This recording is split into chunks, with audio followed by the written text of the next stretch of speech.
तो उच्च कोटि का वह परावर्तक पृष्ठ जिसकी एक सतह परावर्तक तल का काम करती है दर्पण कहलाता है।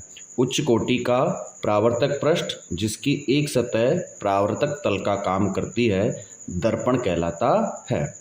दर्पण दो प्रकार के होते हैं। पहला जो दर्पण हम पढ़ेंगे वो होता है समतल दर्पण, दूसरा जो दर्पण हम पढ़ेंगे वो होता है गोलीय दर्पण। तो सबसे पहले शुरुआत करते हैं समतल दर्पण की। समतल दर्पण क्या होता है? जैसे ही नाम से ही पता चल रहा है कि समतल दर्पण में कोई ना कोई वस्तु ऐसी होगी जो समतल होगी। कैसी होगी? समतल दर्पण में हम पढ़ेंगे कि ऐसी वस्तु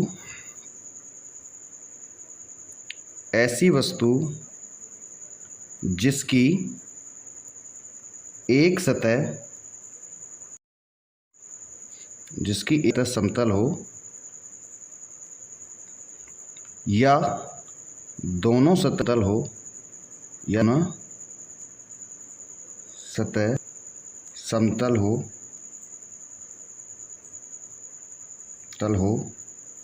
तो एक तरफ पॉलिश करने पर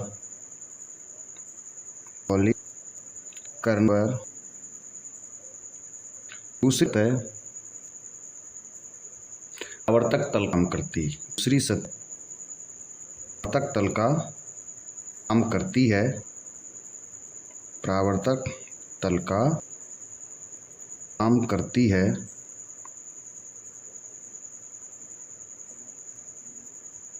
समतल दर्पण कहलाता है। कौन सा दर्पण कहलाता है?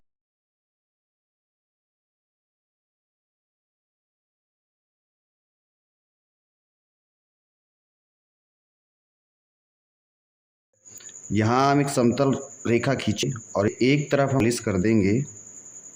पॉलिश चांदी की हो सकती है, करेंगे तो दूसरी सतह परावर्तक तल का काम करती है। जैसे ही कोई प्रकाश किरण यहाँ टकराएगी, टकराने के पश्चात उसके मार्ग को क्या कर देगी? ये बदल देगी। तो ऊपर जो उसको तो बोलते हैं परावर्तक तल, ठीक। नीचे का उसको बोलेंगे पॉलिश किया हुआ तल। इस प्रकार का जो भी दर्पण हमारे पास होगा वो दर्पण कहलाएगा समतल दर्पण। चलिए नंबर 2, दूसरे नंबर पर हम पढ़ रहे हैं गोलीय दर्पण। जिस प्रकार समतल दर्पण का नाम हमें समतल होगी, वैसे ही गोलीय दर्पण क्या होगा कि ऐसा दर्पण में छोटी छोटी चीज़ें, इनको अभी हम परिभाषा के अनुसार ही पढ़ेंगे। ऐसा दर्पण जिसकी एक सतह गोलीय हो, एक सतह कैसी हो? गोलीय। एक सतह गोलीय हो उसे गोलीय दर्पण कहते हैं। उसे गोलीय दर्पण कहते हैं। गोलीय दर्पण कहेंगे ऐसा दर्पण जिसकी एक सतह गोलीय हो, उसे गोलीय दर्पण कहते हैं। चलिए इसका भी बना लेते हैं कि गोलीय दर्पण दिखाई देने में कैसा दिखाई देता। हमारे पास ये एक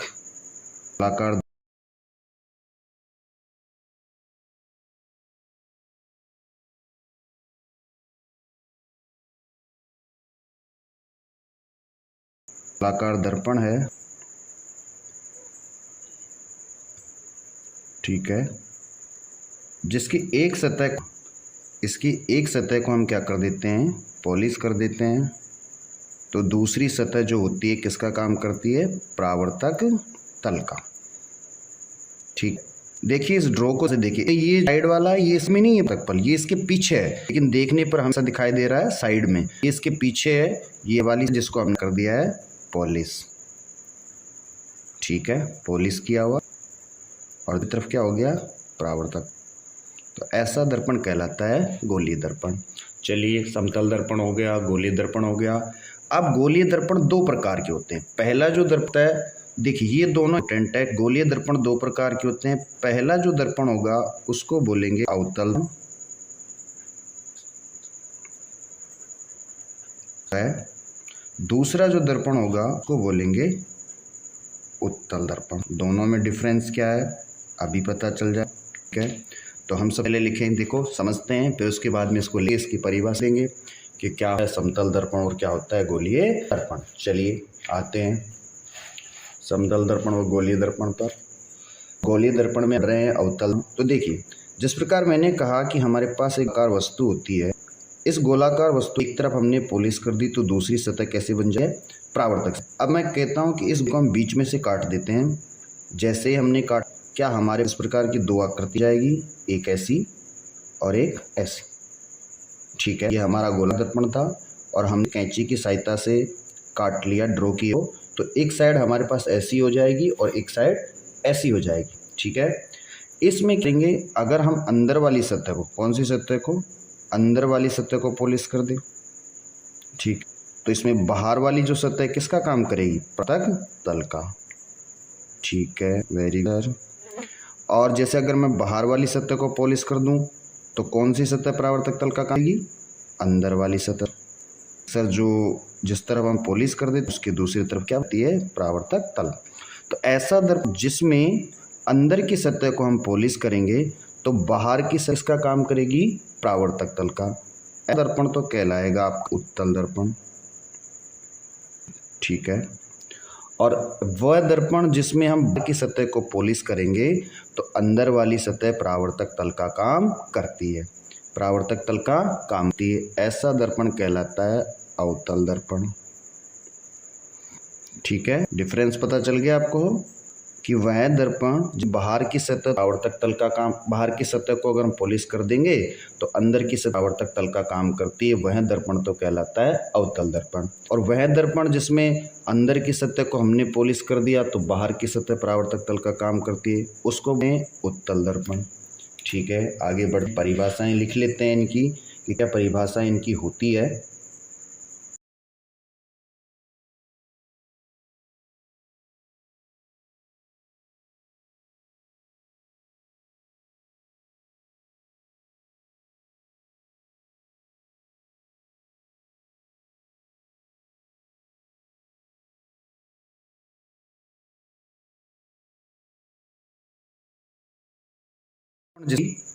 कौन सी सतह को, जिसकी एक सतह को हम पॉलिश कर, लेकिन सतह कौन सी होनी चाहिए, बाहरी, जिसकी एक सतह को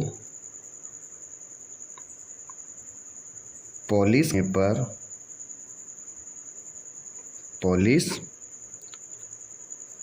करने पर सतह कौन सी होनी चाहिए, बाहरी सतह।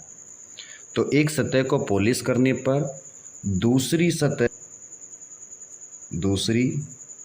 सतह परावर्तक का काम करती है, यानी अंदर वाली सतह किसका काम करेगी, परावर्तक तल का काम करती है। ऐसा क्या कहलाता है, अवतल दर्पण काम करती है, अवतल दर्पण कहलाता है। बिल्कुल धीरे धीरे आसानी से हम सारी चीज़ कवर करेंगे और धीरे पढ़ेंगे, हमें कोई जल्दी नहीं है। अभी हमारे पास बोर्ड एग्जाम काफ़ी टाइम है, बोर्ड एग्जाम से पहले हमारा सिलेबस कंप्लीट हो जाएगा। ऐसा दर्पण जिसकी एक सतह को पॉलिश करने पर सतह कैसी होनी चाहिए, बाहरी, तो दूसरी सतह परावर्तक तल का काम करती है, ऐसा अवतल दर्पण कह रहा है। चलिए अब आप मुझे अवतल दर्पण की परिभाषा बता दीजिए। क्या इसका उल्टा हो जाएगा उत्तल दर्पण, उत्तल दर्पण इसका उल्टा सर, जैसा आपने हमें बताया अवतल दर्पण में आपने बताया कि बाहर की सतह अगर हम पॉलिश करेंगे तो अंदर की सतह परावर्तक तल का काम करेगी। तो सर इसमें ऐसा कर देंगे कि दर्पण जिसकी कौन सी सतह, अंदर वाली, डायरेक्ट लिख देते हैं, अंदर की सतह को पॉलिश करने पर, अंदर की सतह को पॉलिश करने पर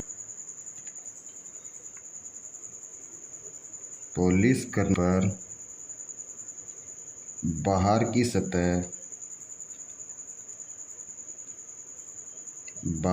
सतह परावर्तक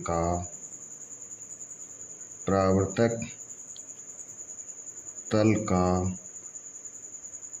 काम करती है, परावर्तक तल का काम करती है, उत्तल दर्पण कहलाता है। ये हमने 4 प्रकार की चीज़ें पढ़ ली। सबसे पहले हमने पढ़ा दर्पण किसे कहते हैं, दर्पण कितने प्रकार के होते हैं। हमने दर्पणों में पढ़ा कौन प्रकार होते हैं, एक दर्पण तल दर्पण और दर्पण दर्पण। फिर हमने पढ़ा कि गोलीय दर्पण में भी 2 दर्पण होते हैं, अवतल दर्पण और एक उत्तल दर्पण। चलिए, हमारा दर्पण होता है यहीं पे ख़त्म और हम एक नया टॉपिक लेते हैं और उस टॉपिक का नाम है अवतल दर्पण से संबंधित कुछ परिभाषाएं। और ये इम्पोर्टेंट है। देखिए, हर बोर्ड एग्जाम में इन परिभाषाओं में से कम से 1 या 2 परिभाषाएं हमसे पूछी जाती है, तो इसे बड़े ध्यान से सुनिए। कुछ चीज़ें इतनी आसान है कि जैसे लिखा और तुरंत है, और कुछ चीज़ें इतनी कठिन है एक बार समझने के बाद भी समझ में नहीं आती कि अचानक से हो क्या। तो आप घबराना नहीं है बिल्कुल भी, आराम से सब चीज़ें समझ में आएगी। अगर एक बार नहीं आती है तो हम फिर से बता देंगे, कमेंट करके बता देना। चलिए, हम अपना टॉपिक लिख लेते हैं। टॉपिक हमारा क्या है कि अवतल दर्पण से संबंधित कुछ परिभाषाएं। ध्यान पढ़िएगा, देखिए क्या लिख रहा हूँ। अवतल दर्पण से संबंधित परिभाषाएं, अवतल दर्पण से संबंधित परिभाषाएं, यानी अवतल दर्पण से जितनी भी परिभाषाएं निकलेगी सारी परिभाषाओं पढ़ेंगे, साथ ही साथ उनको लेंगे भी। तो आपको बड़े ध्यान समझना है, पहले हम उनको समझेंगे, उसके बाद में उनकी परिभाषाओं लिख। तो देखिए, अवतल दर्पण कैसा होता है, थोड़ी देर पहले हमने पढ़ा था कि ऐसा दर्पण जिसकी बाकी सतह को अगर हम पॉलिश कर दे तो अंदर वाली सतह किसका काम करेगी, परावर्तक तल का। ठीक है, तो मैं क्या यहाँ पे एक अवतल दर्पण बना लेता हूँ ताकि हमें सारी चीज़ें आसानी से समझ में के हमारा एक दर्पण हो। अभी तो ये दर्पण है, जैसे ही हमने इसकी बाहर की सतह को पॉलिश कर देंगे और बाहर की सतह को जैसे ही हम इस करते हैं तो अंदर वाली सतह किसका काम करती है, परावर्तक तल का। तो ये हमारे पास एक दर्पण हो गया, और दर्पण में कौन सा दर्पण हो गया, अवतल दर्पण। ठीक, अवतल दर्पण देखिए, इसके मिड बिंदु में यानी बीच वाली जो मध्य बिंदु होता है, यहाँ पर एक बिंदु है P। क्या होता है, P से इस दाईं तरफ एक सीधी रेखा खींची जाती है जिसको मुख्य अक्ष कहते हैं। क्या कहते हैं, मुख्य अक्ष। तो बिंदु से मैंने क्या बताया, अवतल दर्पण के मध्य बिंदु में एक बिंदु होता है जिसको हम कहते हैं P, और P से एक जो सीधी रेखा खींची जाती है उसको हम बोलते हैं मुख्य अक्ष। अब ये सर P क्या है, P के बारे में तो आपने कुछ बताया नहीं। ठीक है, तो क्या होता है, अवतल दर्पण के मध्य बिंदु जो बिंदु स्थित होता है, यानी अवतल दर्पण के बीच में बिंदु स्थित होता है, बिंदु को P का मतलब पोलर यानी ध्रुव कहते हैं, नॉट ध्रुव, क्या कहते हैं, ध्रुव। अवतल दर्पण के मध्य बिंदु जो स्थित होता है उसे ध्रुव कहते हैं, और ध्रुव से लेकर एक सीधी रेखा हमने तरफ खींची है, इस रेखा को हम बोलते हैं मुख्य अक्ष। तो हमारी कितनी परिभाषाएं, 2। पहली कौन सी, पहली हो गई सर हमारी ध्रुव, जिसको हम पोलर कहते हैं और इसको डिनोट करते हैं P से। दूसरा जो होता है उसको बोलते हैं मुख्य अक्ष। ठीक है सर, पोलर हो गया, मुख्य अक्ष समझ में आ रहा है, आगे बताइए सर। ठीक है, नंबर 3 पे आते हैं। ये हमारा मुख्य अक्ष हो गया। अब मुख्य समानांतर हम कोई किरण जब दर्पण से टकराएंगे, जैसे ही हमने कोई किरण मुख्य समानांतर दर्पण से टकराते, और आप सभी जो कि परावर्तक सतह से जब कोई पास किरण टकराती है तो उसके मार्ग में क्या होता है, बदलाव। तो ये दर्पण यहाँ से ये किरण इससे टकराने के पश्चात ये जिस बिंदु से होकर गुजरती, यानी मुख्य अक्ष के समानांतर जब कोई प्रकाश किरण दर्पण से टकराती है तो टकराने के पश्चात जिस बिंदु से गुजरती है उस बिंदु बोलते हैं मुख्य फोकस। क्या बोलते हैं, मुख्य फोकस। और मुख्य फोकस को F से डिनोट करते हैं। किससे डिनोट करते हैं, F से। तो तीसरी परिभाषा किसकी हो गई, मुख्य फोकस से पढ़ लेते हैं, आगे पढ़ेंगे, परिभाषाएं लिखेंगे फोकस की। चलिए, 3 पॉइंट हो चुके हैं सर, एक P हो गया सर, एक F हो गया और एक हो गया मुख्य अक्ष। Very good. चलिए, जिस दर्पण, ये वाला दर्पण जो हमारा ये परावर्तक पृष्ठ है, इस परावर्तक पृष्ठ का यहाँ से लेकर यहाँ तक एक सीमा रेखा का व्यास है जिसे हम M और N से डिनोट करते हैं, जिसको हम बोलते हैं, क्या बोलते हैं, द्वारक। या कभी कभी आपको चित्रों में PQ भी मिल जाएगा या AB भी मिल सकता है, तो कंफ्यूज नहीं होना है, हमें तो सिर्फ परिभाषा, जैसे आपसे एग्जाम में द्वारक की परिभाषाएं पूछ ले तो आपको क्या लिखना है कि दर्पण दर्पण का जो परावर्तक पृष्ठ होता है उस परावर्तक पृष्ठ की में रेखा के व्यास को हम क्या कहते हैं? द्वारक, जिसे एम और एन से डिनोट करते हैं। किस किस से डिनोट करते हैं? एम एन से। 4 परिभाषाएं हमारी होगी, 5वीं परिभाषाएं कोई नहीं, फिर से मैं समझाऊंगा, ना आया तो कोई दिक्कत नहीं है। देखिए ये जो दर्पण हमारा है, अगर मैं यहाँ से देखो, हमने थोड़ी देर पहले पिछली हमने दर्पण पढ़े थे, उसमें जब हम उत्तल दर्पण समतल दर्पण पढ़ रहे थे तो उससे पहले मैंने बताया था कि अवतल दर्पण और जो उत्तल दर्पण होते हैं उसी गोले के भाग होते हैं। उसी गोले को तो हमने काटा है, तो अगर मैं इसको ऐसे बना दूँ dash dash dash dash dash करके, तो क्या मेरे पास ये गोला बन जाए? यानी मैं कह सकता हूँ कि ये हमने किसी गोले से काट। तो इस गोले, ये वाला जो गोला होता है, इस गोले जो त्रिज्या होती है यानी त्रिज्या, त्रिज्या किसे कहें? किसी केंद्र के मध्य बिंदु यानी किसी के केंद्र लेकर परिधि तक जो रेखा हमने खींची है उसको हम क्या बोलते हैं? त्रिज्या। ये जो संपूर्ण गोला हो गया, इसको कोई ना कोई त्रिज्या होगी, तो यही त्रिज्या हमारे अवतल दर्पण की क्या कहलाती है? वक्रता त्रिज्या। तो मैं कह सकता हूँ कि दर्पण जिस गोले का भाग है, दर्पण जिस गोले का भाग है, गोले की त्रिज्या ही दर्पण की क्या कहलाती है? वक्रता त्रिज्या। नंबर 5 क्या हो गया हमारा? वक्रता त्रिज्या। Very good. और वक्रता त्रिज्या ने किससे डिनोट किया है? आर से। आर का मतलब होता है रेडियस। क्या होता है? रेडियस। रेडियस यानी होती है त्रिज्या। नंबर 6 पे आ जाइए। चलिए फिर से उसी चीज को देखते हैं। परावर्तक पृष्ठ है। सर हमें ये परावर्तक पृष्ठ कहाँ से मिला? कि सर हमने एक गोले को काटा है, उस गोले का कटा हुआ भाग हमारा क्या है? परावर्तक, जिसको हमने पॉलिश करके बनाया। तो उस गोले की अगर त्रिज्या हमारे अवतल दर्पण करता त्रिज्या है, तो सर उस गोले का जो केंद्र होता है, उस गोले का केंद्र होता है, उस केंद्र को हम डिनोट हैं सी से। डिनोट करते हैं सी से। सी का मतलब होता है सेंटर। तो ये परावर्तक पृष्ठ जिस भी गोले का भाग है, उस गोले जो केंद्र है, उस केंद्र को ही हम दर्पण का वक्रता केंद्र मान लेते हैं या वक्रता केंद्र कहते हैं। और वक्रता केंद्र को क्या दर्शाते हैं? सी से। Very good. 6 परिभाषाएं हम होगी। और 7वीं और इम्पोर्टेंट एग्जाम की दृष्टि से ये इम्पोर्टेंट इसीलिए है क्योंकि आगे हम एक डेरिवेशन करने वाले हैं और ये चीज़ हमारे वहाँ पे काम आएगी। तो देखिए वो जो लास्ट परिभाषा होती है वो क्या होती है? यहाँ एक बिंदु है F दिखाई दे रहा है, यहाँ बिंदु क्या दिखाई दे रहा है? तो यहाँ से लेकर कहाँ तक की दूरी, मतलब F से लेकर कहाँ तक की दूरी? P तक की दूरी। F को हम क्या मानते हैं? मुख्य अक्ष। P को क्या मानते हैं? ध्रुव। तो कह सकता हूँ कि मुख्य फोकस लेकर ध्रुव के बीच की दूरी होती है। इन दोनों के बीच में जो दूरी है उसको हम स्मॉल f से दर्शाएं और स्मॉल f को हम कहते हैं फोकस दूरी। तो 7वीं परिभाषा है हम क्या हो जाएगी? सॉरी वक्रता नहीं, फोकस दूरी क्या हो जाएगी? फोकस दूरी। और फोकस दूरी को किससे डिनोट हैं? f से, स्मॉल f से। ठीक है, 7 भाषाएं हो गई हमारी। हम जल्दी से इनकी सबकी परिभाषाएं लिख लें ताकि हमारा वीडियो ज़्यादा लंबा भी ना बने और ज़्यादा आपको पढ़नी ना पड़े। ये परिभाषाएं खत्म करने के बाद हम क्लास खत्म। तो पहली परिभाषा हम ध्यान से पढ़ो। किस चीज़ की परिभाषा लिखेंगे? ध्रुव की, यानी पोलर परिभाषा लिखेंगे। सर आपने बताया पोलर क्या होता है, परिभाषा हमें बताना दो, तो क्या दिक्कत है? आप बताओ परिभाषा क्या होती है? परिभाषा ध्रुव की परिभाषा क्या हो?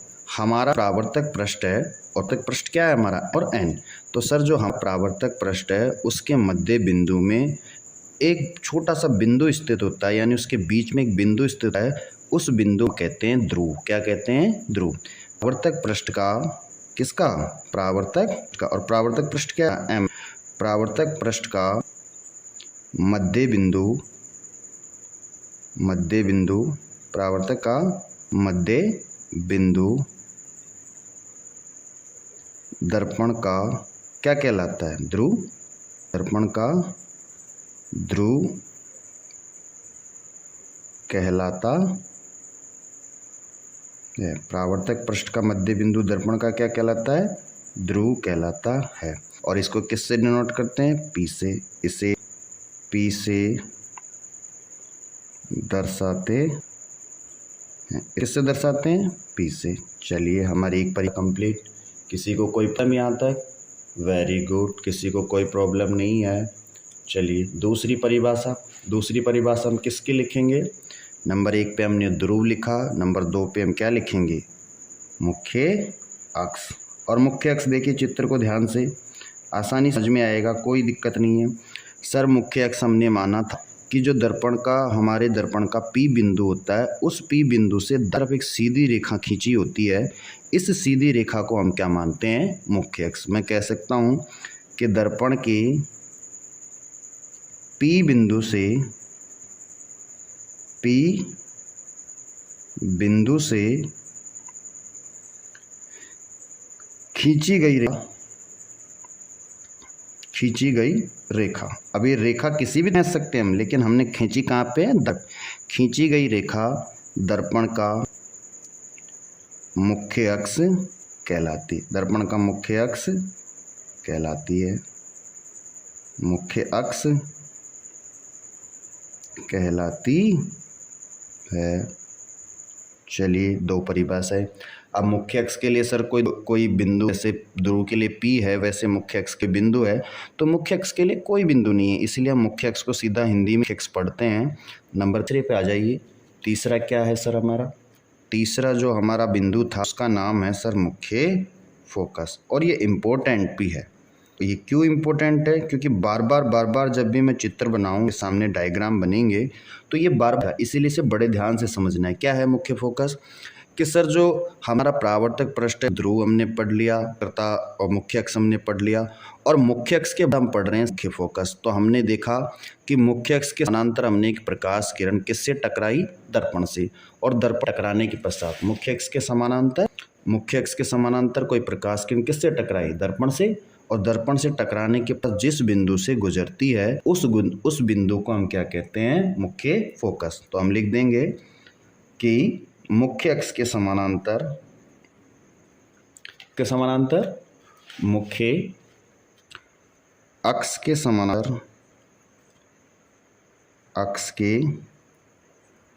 समानांतर जब कोई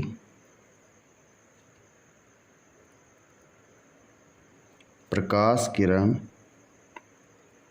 मुख्य अक्ष के समानांतर जब कोई प्रकाश किरण दर्पण से टकराती है,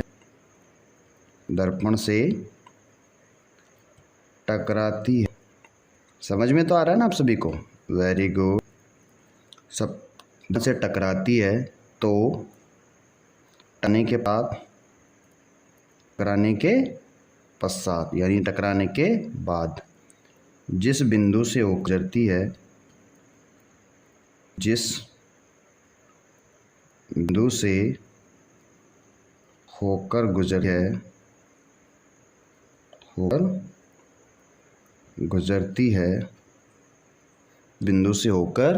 गुजरती है दर्पण का मुख्य फोकस कहलाता है। दर्पण का क्या कहता है? मुख्य फोकस कहलाता है।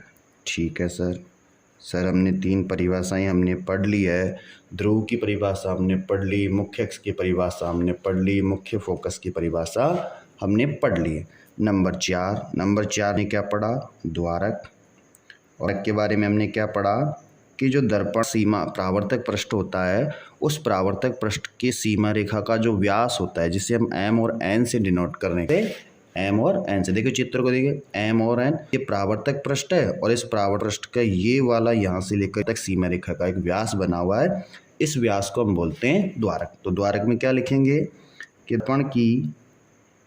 दर्पण के परावर्तक पृष्ठ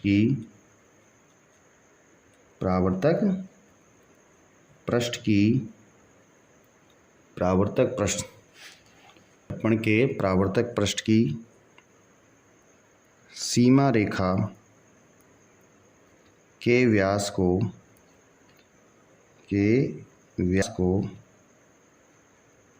दर्पण का द्वारक कहते हैं। दर्पण के परावर्तक पृष्ठ सीमा रेखा के व्यास को दर्पण कारक कहते हैं। और हमने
और वक्रता त्रिज्या के बारे में मैंने क्या बताया? वक्रता त्रिज्या के बारे में मैंने बताया कि प्रकार का हमारा दर्पण होता है। इस दर्पण में यहाँ पे एक बिंदु है P, और इस P बिंदु से लेकर यहाँ तक की जो सीधी रेखा है उसको अक्ष कहते हैं। और हमारा दर्पण जिस भी गोला भाग है उस गोले की त्रिज्या ही हमारी क्या कहलाती है? वक्रता त्रिज्या। तो मैं क्या लिख सकता हूँ वक्रता में? परावर्तक पृष्ठ जिस भी गोले का भाग है, जिस भी गोले का भाग है, जिस भी गोले का भाग है, परावर्तक पृष्ठ जिस भी गोले का भाग है उस गोले की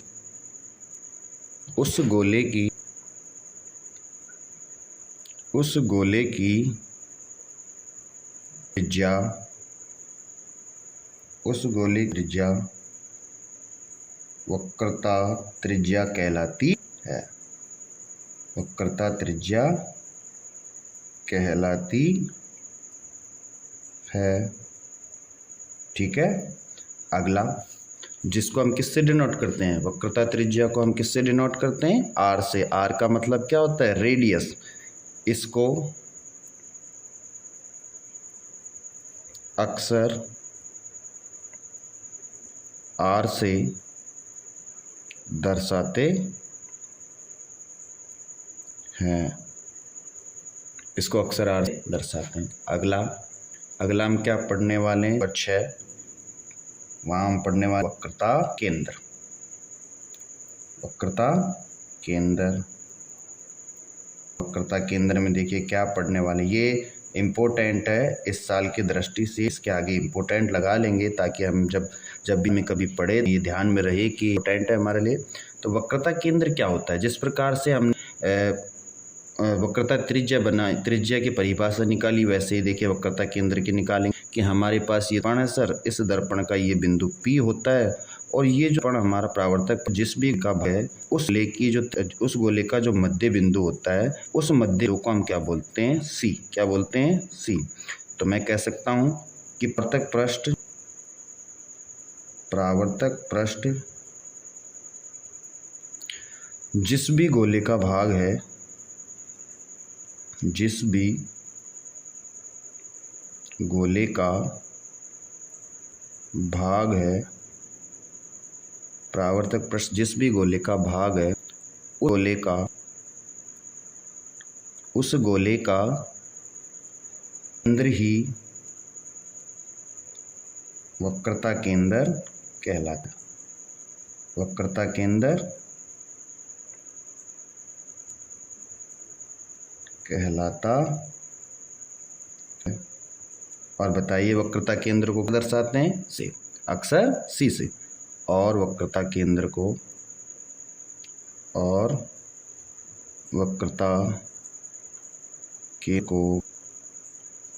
C से दर्शाते हैं, या अक्सर C से, अंग्रेजी अक्सर आता है C, उससे दर्शाते हैं।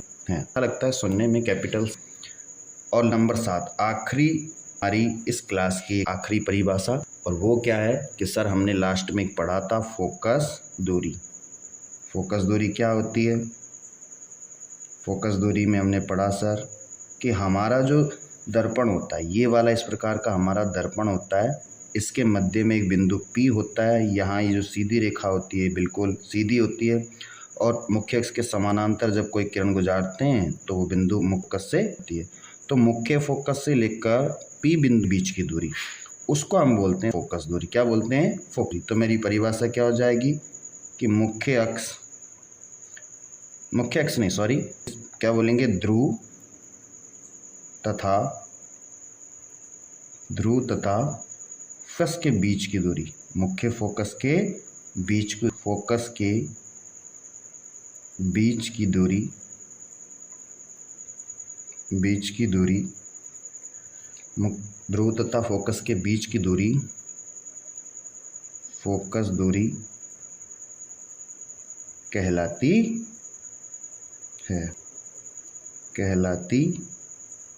है। इसे स्मॉल एफ। कौन से एफ से? स्मॉल एफ से। ये ध्यान रखना जरूरी है। देखो इसमें 2 एफ है, इसीलिए हम किससे डिनोट करते हैं? स्मॉल एफ से। और कैपिटल किसके लिए डिनोट करते हैं? मुख्य फोकस के लिए। तो इसे स्मॉल एफ से दर्शाते हैं। ठीक है, 7 प्रकार की परिभाषाएं हमने पढ़ ली है सर, और अब इन भाषाओं को आपको एक बार घर जाके पढ़ना है और याद करना है। ठीक है, समझ एक बार हम रिपीट करते हैं। सर एक बार से फिर से समझाइए। हमारे पास एक आया है, ठीक है, तो हम इसे समझाते हैं और चित्र के सामने से लास्ट टाइम पे कर देते हैं एक बार, इसको आप भी देख ले। ठीक है, चलिए रिपीट में हम करेंगे। सबसे पहले हम बनाएंगे एक दर्पण, जिसकी सतह को हम क्या कर देंगे? पॉलिश। और जैसे हम इसके पॉलिश करेंगे हमारे पास कौन सा दर्पण बन जाएगा? अवतल दर्पण। हम जानते हैं कि ये परावर्तक पृष्ठ है, और परावर्तक पृष्ठ के मध्य बिंदु में बीच में जो बिंदु होता है P वाला, इस P को हम बोलते हैं ध्रुव। यानी परिभाषा क्या होगी कि परावर्तक पृष्ठ के मध्य बिंदु को हम क्या कहते हैं? P। ठीक है, नंबर 1। दूसरा, सर P बिंदु से एक सीधी रेखा दाईं तरफ खींची जाती है, इस सीधी रेखा को हम बोलते हैं मुख्य अक्ष। क्या बोलते हैं? मुख्य अक्ष। ठीक है, नंबर 2, मुख्य अक्ष के समानांतर जब कोई प्रकाश किरण चलती है तो दर्पण से टकराने पश्चात जिस बिंदु से गुजरती है सर उसको बोलते हैं मुख्य फोकस। नंबर 3, कि दर्पण का जो द्वारक, हमारा दर्पण का जो पृष्ठ है, परावर्तक पृष्ठ की सीमा रेखा के व्यास को हम कहते हैं सर द्वारक, जिसे हम एम और एन से प्रदर्शित करते हैं। चलिए फिर हमने पढ़ा कि सर वक्रता त्रिज्या, हमारा परावर्तक पृष्ठ जिस भी गोले का है उस की कोई ना कोई त्रिज्या रही होगी, और वही त्रिज्या हमारे दर्पण की क्या क्रिया? वक्रता त्रिज्या। हमने पढ़ा वक्रता केंद्र में क्या पढ़ा कि सर जिस भी गोले का भार परावर्तक पर है उस गोले केंद्र होता है, और उस केंद्र को ही हम क्या मानते हैं? वक्रता केंद्र, जिसको हम किससे डिनोट करें? सी से। हमारी एक रह गई फोकस दूरी। तो सर जो मुख्य फोकस और ध्रुव के बीच की जो होती है इसे हम बोलते हैं फोकस दूरी, और इसको आते हैं स्मॉल एफ से। समझ में आ गया? ठीक है, वेरी गुड। तो आज की क्लास हम यहीं ख़त्म करते हैं, बाकी क्लास कल के लिए। Good night.